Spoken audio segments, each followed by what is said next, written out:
Hello friends, तो स्वागत है आप सभी को हमारे YouTube channel students study point में। आज हम आप लोग के लिए लेकर चल आए हैं सामाजिक विज्ञान का वायरल प्रश्न। जो भी क्लास 10th के स्टूडेंट्स हैं और अब साइंस का एग्ज़ाम आप लोग दे चुके हैं और साइंस का भी देख सकते हैं आप लोग को, हम जो पीडीएफ अपलोड किए थे और जो भी यूट्यूब पे हम वीडियो अपलोड किए थे वो सेम जो क्वेश्चन था वहीं, यानी पूरी तरह से 100% वायरल क्वेश्चन ही मेरे चैनल पे आता है। बहुत सारे चैनल पे मिलेंगे तुम लोग को क्या कि कुछ फेक पिछले वर्ष वाले या फिर और भी बहुत तरह के चीज़ रहते हैं। ये 2022 को मिटा करके 21 वाले को 22 बना करके ऐसे करके बहुत तरह एडिट करके आप लोग को दे दिया जाता है। लेकिन यहाँ देख सकते हैं सामाजिक विज्ञान का जो क्वेश्चन लेकर के आए वो एकदम बिल्कुल 100% श्योर वायरल प्रश्न है, जिसका देख सकते हैं इसमें बोला गया है क्या कि 80 प्रश्न देख सकते हैं इसमें पूछा गया, जिसमें 40 प्रश्नों का उत्तर देना है। और इसमें हम टोटल आपको 80 का 80 सॉल्यूशन देने वाला है और 80 में 80 सॉल्यूशन देंगे, एग्जाम में जा करके 40 आराम से बना करके आओगे। तो देखिए चलते हैं क्वेश्चन नंबर 1 की तरफ। अब बिल्कुल ज़्यादा नहीं, 20 से 25, हाइजेस्टली 25 से 30 मिनट, आधा घंटा देख लो। आधा घंटा से ज़्यादा टाइम नहीं लेंगे बाबू, आधा घंटा में इसका पूरे के पूरे ऑब्जेक्टिव 80 का 80 ऑब्जेक्टिव क्वेश्चन हम डील करेंगे। ठीक है, तो देखते हैं, बढ़ते हैं क्वेश्चन नंबर 1 की तरफ और शुरू करते हैं। और अगर कोई भी स्टूडेंट्स नए आए हैं चैनल पे तो चैनल को सब्सक्राइब करके बेल आइकन को प्रेस करें, क्योंकि अगला जैसे ही इंग्लिश और संस्कृत का वीडियो अपलोड किया जाएगा सबसे पहले आप तक पहुंच जाएगा। और मेरे व्हाट्सअप नंबर पे आप व्हाट्सअप करके इसका पीडीएफ ले सकते हो, वहां से आपको बिल्कुल फ्री में पीडीएफ मिल जाएगा। सिर्फ यही नहीं बल्कि और भी बहुत सारे पीडीएफ आपको व्हाट्सएप ग्रुप पर दे दिया जाएगा। देख सकते हैं क्वेश्चन नंबर 1 की ओर बढ़ेंगे तो क्वेश्चन नंबर 1 क्या कहता, निम्न में से किसका योगदान सकल घरेलू उत्पाद में सर्वाधिक है। तो अब यहाँ पे जो क्वेश्चन क्या, किसका योगदान सकल घरेलू उत्पाद में सर्वाधिक है, तो इसका जो राइट आंसर होगा वो क्या होगा, तृतीयक क्षेत्र का। तृतीयक क्षेत्र का सबसे अधिक होता है। क्वेश्चन नंबर 2, निम्न में से कौन पूंजीवादी अर्थव्यवस्था का गुण नहीं। अब पूंजीवादी अर्थव्यवस्था का गुण नहीं है बोला गया, तो इसका राइट आंसर जो होगा वो क्या होगा, सामाजिक कल्याण। क्या है, सामाजिक कल्याण। नेक्स्ट क्वेश्चन, बिहार की अधिकतर जनसंख्या जीविका के लिए किस क्षेत्र पर निर्भर करता है बाबू। तो बिहार के जो अधिकतर जनसंख्या है वो किस पे निर्भर करता है, तो कृषि पे। किस पे, कृषि पे। क्वेश्चन नंबर 4, बैंक का एजेंसी कार्य है, जो बैंक का एजेंसी कार्य है वो क्या करता है, तो एजेंसी जो ऋण देने का काम करता है। फिर क्वेश्चन नंबर 5, किस बिहार के किस राज्य में प्रति व्यक्ति आय सबसे अधिक है। तो प्रति व्यक्ति आय सबसे अधिक किस राज्य की है बाबू, तो बता सकते हैं इसका राइट आंसर क्या होगा, गोवा की। क्या है, गोवा की। भारत की नई आर्थिक नीति कब लागू हुई। भारत में जो नई आर्थिक नीति लागू हुई थी वो हुई थी 1991 ईस्वी में, यानी ऑप्शन सी इसका करेक्ट होगा। फिर कहते हैं देखिए, राष्ट्रीय मानव विकास में किस राज्य का स्थान सर्वोच्च है। अब स्थान किस राज्य का स्थान सर्वोच्च है बाबू, तो इसका जो राइट आंसर होने वाला वो होने वाला केरल, यानी option B is correct answer. Singapore की मुद्रा क्या, अब सिंगापुर की मुद्रा को क्या कहते हैं बाबू, तो डॉलर। सिंगापुर में मुद्रा को क्या कहा जाता है, डॉलर। फिर देख सकते हैं, किस वित्तीय संस्था द्वारा साख सृजन किया जाता है। अब किस वित्तीय संस्था द्वारा किया जाता है साख सृजन, तो भारतीय रिजर्व बैंक के द्वारा। किसके द्वारा, भारतीय रिजर्व बैंक के द्वारा। क्वेश्चन नंबर 10, किसने मुद्रा, देखो किसने कहा कि मुद्रा वह नहीं है जो मुद्रा का कार्य करती है। ये देख सकते हैं, इकोनॉमिक्स पढ़े होंगे तो मिल रहा होगा। इसका जो राइट आंसर होगा वो क्या होगा हम लोग का, वो होगा, क्या इसको कहते हैं, हार्टले बिडर्स ने। हार्टले बिडर्स ने। ठीक है, नेक्स्ट क्वेश्चन की ओर बढ़ते हैं। देख सकते हैं यहाँ पे क्वेश्चन आ गया कि भारत में सर्वाधिक रोजगार के अवसर उपलब्ध कराने वाला क्षेत्र कौन है। तो सबसे अधिक रोजगार का क्षेत्र कौन करवाता है बाबू, तो अभी जस्ट हम कुछ देख रहे थे क्वेश्चन, सेम वही क्वेश्चन आ गया, यानी कि ऑप्शन सी, यानी कि तृतीयक क्षेत्र। विश्व विश्व का सर्वाधिक रोजगार प्रदान करने वाला कार्यक्रम है। अब विश्व का सबसे अधिक रोजगार प्राप्त करने वाला, प्रदान करने वाला कार्यक्रम क्या है, तो इसका जो राइट आंसर होगा मनरेगा होगा। क्या होगा? मनरेगा, ऑप्शन बी करेक्ट है। सरकार द्वारा लगाए अनावश्यक नियंत्रणों, देख पा रहे होंगे यहाँ पे क्या है कि सरकार द्वारा लगाए गए अनावश्यक नियंत्रणों तथा प्रतिबंधों को हटाना क्या कहलाता? तो इसको जो हम कह सकते हैं वो क्या कहते हैं? राष्ट्रीयकरण कहलाता है। क्या कहलाता है? राष्ट्रीयकरण। फिर देख सकते हैं क्वेश्चन नंबर 14, WTO यानी भारतीय विश्व व्यापार संगठन का सदस्य कब बना था? तो इसका राइट आंसर होगा 1995 ईस्वी में। क्या? 1995 ईस्वी में। भारत में उपभोक्ता संरक्षण अधिनियम की घोषणा कब हुई थी? तो भारत में उपभोक्ता संरक्षण अधिनियम की घोषणा जो हुई थी वो हुई थी 1986 ईस्वी में। Option B correct. फिर कहता है योजना आयोग का प्रथम अध्यक्ष कौन थे? योजना आयोग का प्रथम अध्यक्ष की बात बोला जाए तो वे थे पंडित जवाहरलाल नेहरू, यानी ऑप्शन डी इसका करेक्ट जवाब होगा। फिर क्वेश्चन नंबर 17 देख सकते हैं, भारत में किस प्रकार की अर्थव्यवस्था पाई जाती है? तो भारत में किस प्रकार की अर्थव्यवस्था पाई जाती है? तो मिश्रित। कैसा? मिश्रित अर्थव्यवस्था, option C correct. Poverty and un British rule in India पुस्तक के लेखक कौन है? यानी poverty and un British rule in India के लेखक जो हैं वो कौन है? तो वो है दादा भाई नौरोजी। दादा भाई नौरोजी, यही ना बाबू। बंगाल विभाजन कब हुआ था बाबू? बता दो, ये सब क्वेश्चन छूटने वाला नहीं है। बंगाल विभाजन सब लोग जानता होगा 1905 ईस्वी में। कब हुआ था? 1905 ईस्वी में। सब रट जाओ। मेजनी का संबंध किससे बाबू? अब मेजनी का संबंध कौन नहीं जानता रे? मेजनी का संबंध जो है वो है कार्बोनारी से। 1810 में हुआ था ना बाबू। फिर यहाँ देख सकते यूनान की स्वतंत्रता कब मिली थी? यूनान को जो स्वतंत्रता मिली थी वो मिली थी 1832 ईस्वी में। Option B.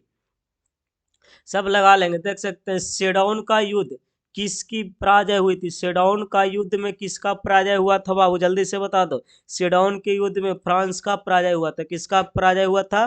फ्रांस का। रूस में ड्यूमा का गठन कब हुआ था? रूस में जब ड्यूमा का गठन की बात बोला जाए तो 1905 ईस्वी में हुआ था। कब हुआ था? 1905 ईस्वी में। अप्रैल थीसिस पुस्तक के लेखक बोलो बाबू।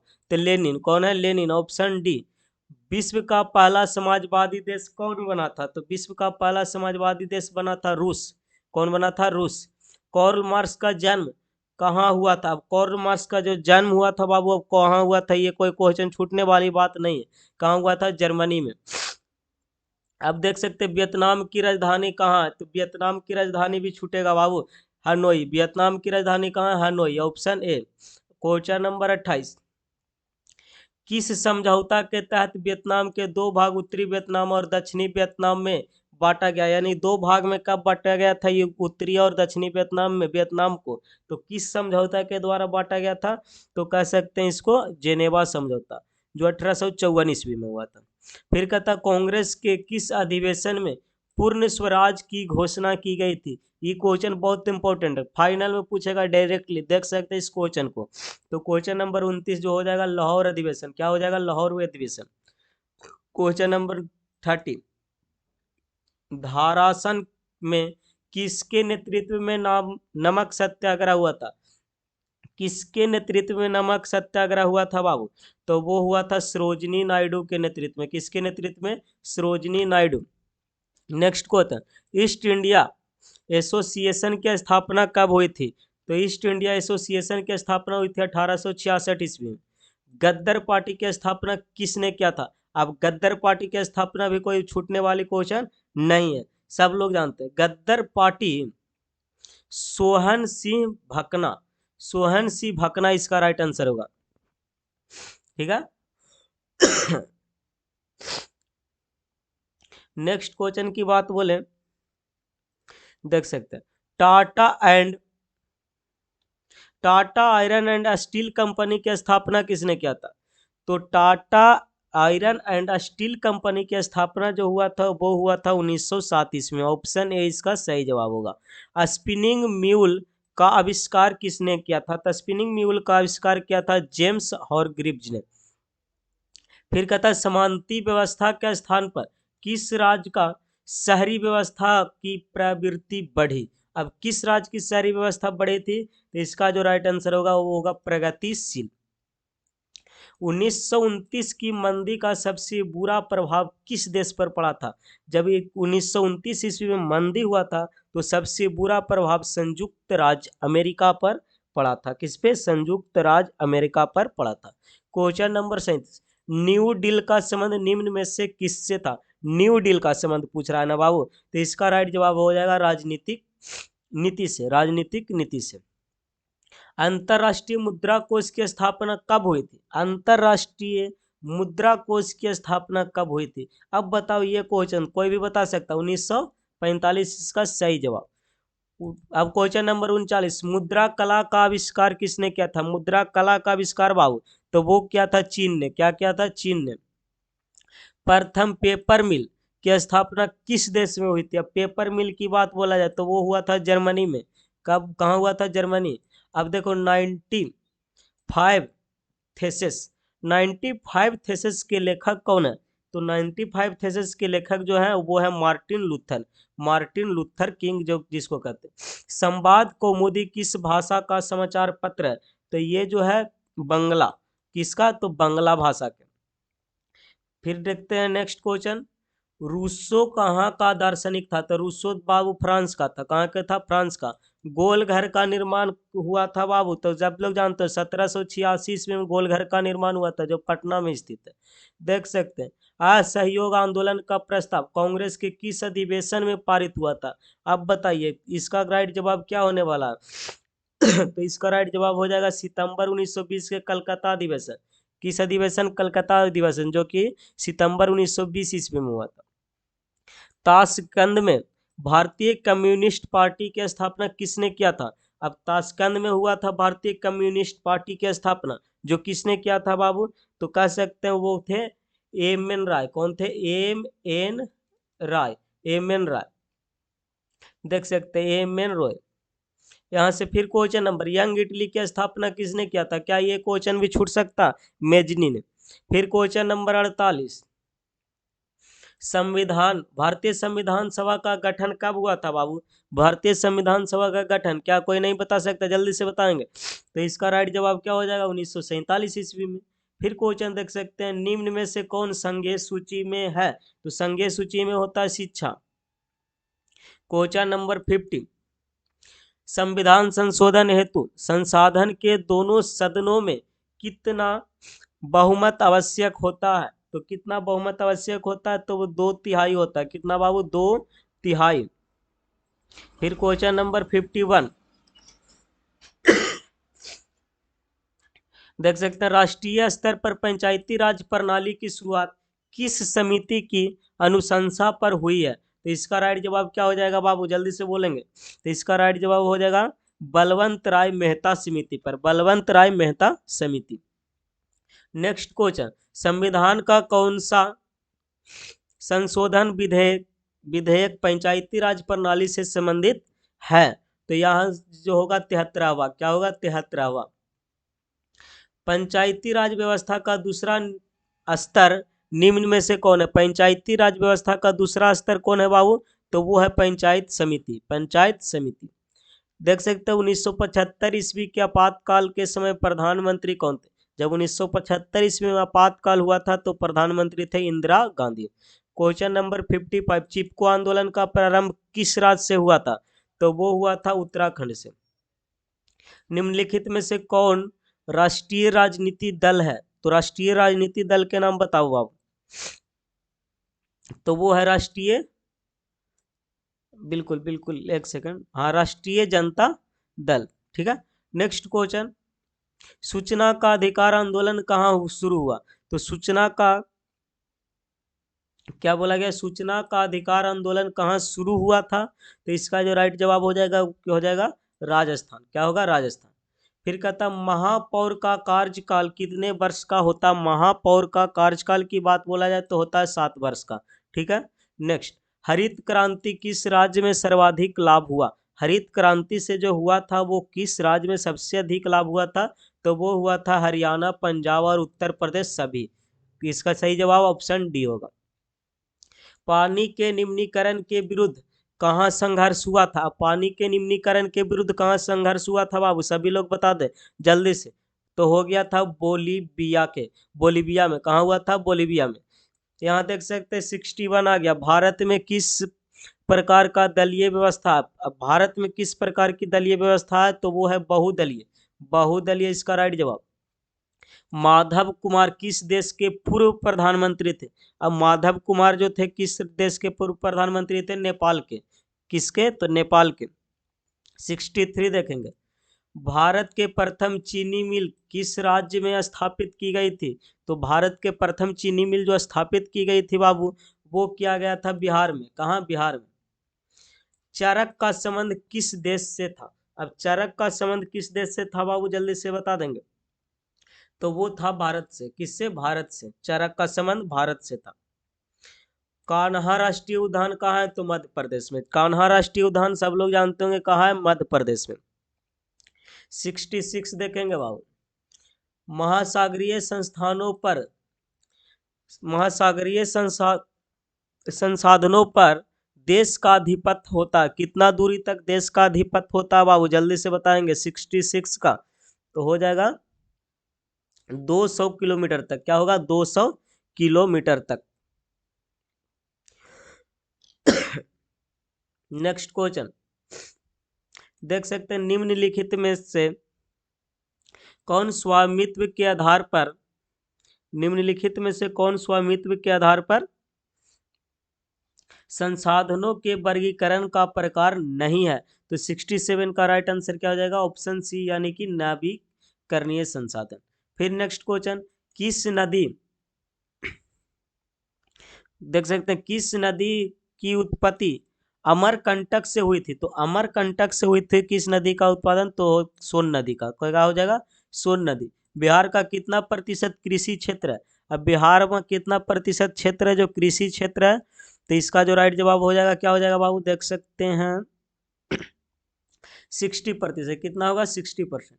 श्वेत क्रांति संबंधित है। श्वेत क्रांति किससे संबंधित है बाबू? जल्दी से बता देंगे। श्वेत क्रांति अंडा से, दूध से, मशरूम से। तो इसका राइट जवाब क्या हो जाएगा? दूध से। 70 का सी। 71 रबड़ की खेती के लिए कौन सा जलवायु चाहिए? रबड़ की खेती के लिए शुष्क जलवायु चाहिए बाबू। कौन सा जलवायु चाहिए? शुष्क।